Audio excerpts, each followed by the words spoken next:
Bismillahirrohmanirrohim. Assalamualaikum warahmatullahi wabarakatuh. Dan salam sejahtera bagi kita semua. Perkenalkan, saya Putri Ulia Atika Arfi dengan NIM 210208502061 pada pendidikan kesejahteraan keluarga kelas 04. Sebelumnya, saya ucapkan terima kasih kepada Bapak dosen mata kuliah pengantar pendidikan kejuruan. Dalam hal ini, Bapak Andi SPD MPD serta teman-teman sekalian yang sangat berbahagia. Pada kesempatan ini, saya akan menjelaskan bagaimana peran dimensi penyelenggara pendidikan kejuruan di era 4.0. Penyelenggara pendidikan kejuruan terkait era dengan pembelajaran sebagai kegiatan yang melibatkan banyak komponen seperti siswa, guru, kurikulum, program holder, bagaimana sarana prasarana antara lain laboratorium bengkel, kelas, dan lainnya. Sistem merupakan gabungan dari komponen-komponen yang diorganisir saling bekerja sama untuk mencapai tujuan yang telah diterapkan.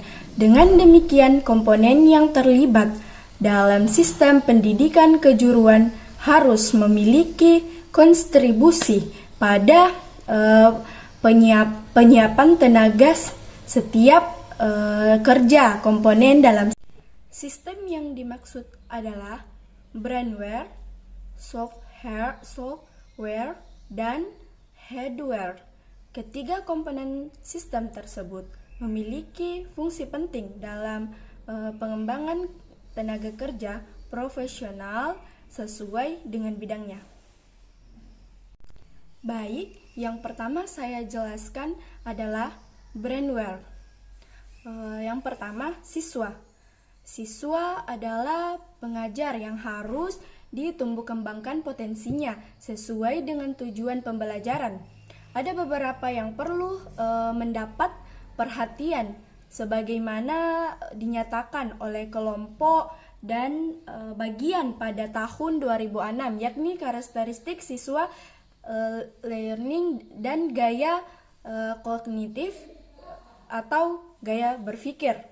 Kemudian pada bagian kedua, yaitu guru. Sebagai tenaga kependidikan profesional, guru harus mencerminkan perilaku profesional. Ketika guru memiliki perilaku profesional, siswa juga akan merasakan dampaknya. Siswa akan menguasai dengan baik keterampilan dasar atau basics atau skill dan kemampuan kognitif atau kemampuan kognitif seperti kemampuan pengembangan diri, pemberdayaan sesuai potensi, menjadikan siswa mampu beradaptasi dengan berbagai perubahan atau tekanan dunia yang relatif cepat berubah. Kemudian pada bagian ketiga, yaitu stakeholder, pemangkuan kepada yang terkait dengan pelayanan pendidikan dan pelatihan dapat dikelompokkan menjadi dua, yaitu faktor internal dan eksternal,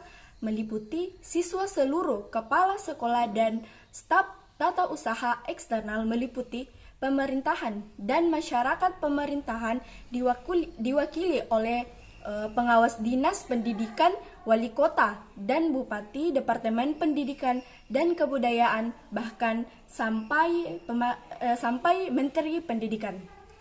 Kemudian pada bagian kedua, yaitu software.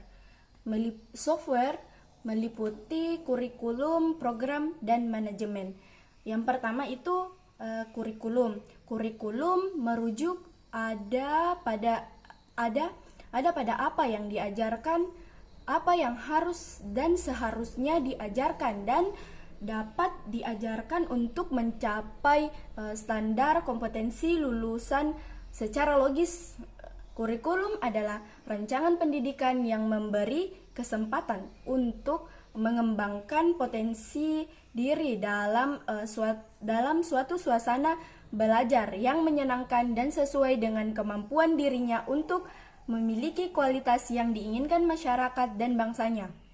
Kemudian pada bagian yang kedua, yaitu program pada pendidikan kejuruan dikembangkan untuk mendukung pencapaian kompetensi kerja lulusan program yang ditawarkan merupakan program yang memberi keterampilan, pengetahuan, sikap kerja, serta pengalaman, wawasan dan berhubungan untuk mendapatkan pekerjaan yang sesuai dengan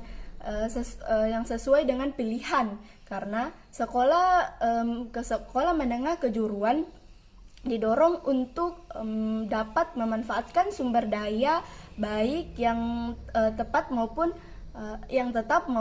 eksternal yang tersedia. Dengan demikian program pembelajaran tidak cukup dikembangkan untuk di kelas saja, tetapi dibutuhkan program yang melibatkan dunia kerja yang dikenal dengan program pendidikan sistem ganda. Kemudian pada bagian ketiga yaitu manajemen. Manajemen dimaksudkan pada tata kelola sekolah berdasarkan pada tata aturan yang berlaku seperti manajemen berbasis sekolah berbasis ISO yang lainnya. Manajemen dapat diartikan sebagai pengelola sumber daya sekolah meliputi siswa pendidik dan tenaga kependidikan, sarana prasarana kurikulum dan organisasi pembelajaran baik teori maupun praktik dan masyarakat. Pada bagian yang ketiga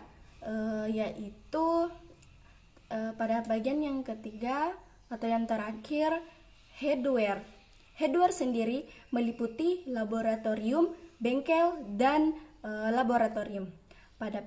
Pertama, laboratorium merupakan salah satu pendukung perilaku ilmiah bagi siswa guru untuk meningkatkan pemahaman tentang ilmu pengetahuan apapun. Teori-teori laboratorium harus mampu memenuhi kebutuhan pembeli ajaran dengan tersedia alat dan bahan praktikum yang memadai serta dikelola secara profesional untuk ketentuan kelengkapan peralatan laboratorium di sekolah menengah kejuruan baik dalam jumlah dan jenis mengacu pada lampiran peraturan Menteri Pendidikan Nasional nomor 40 tahun 2008 tanggal 31 Juli pada tahun 2008. Kemudian pada yang kedua yaitu bengkel. Seperti hanyalah laboratorium, bengkel juga merupakan ruangan pembelajaran. Bengkel lebih menekankan pada kegiatan pembelajaran praktikum dalam kurikulum sekolah menengah kejuruan. Kegiatan praktikum termasuk kelompok pada pembelajaran produktif, pembelajaran praktikum diselaraskan atau tuntutan kompetensi industri. Keberadaan bengkel harus mampu memenuhi kebutuhan pembelajaran dengan ketersediaan peralatan yang relatif baru dan bahan praktikum yang memadai dan berstandar. Kemudian pada bagian yang ketiga, sarpas, sarana dan prasarana kebutuhan. Sarana prasarana untuk sekolah menengah kejuruan lainnya seperti ruangan pemimpin, ruangan tata usaha, ruangan guru, ruangan bimbingan konseling, ruangan kelas, ruangan perpustakaan, tempat ibadah, ruangan UKS, ruangan UKS organisasi keisiswaan, ruangan jabatan gudang, ruangan sirkulasi, serta ruangan bermain dan olahraga. Sekian yang dapat saya sampaikan, kurang lebihnya mohon dimaafkan apabila ada salah kata. Assalamualaikum warahmatullahi wabarakatuh. Terima kasih.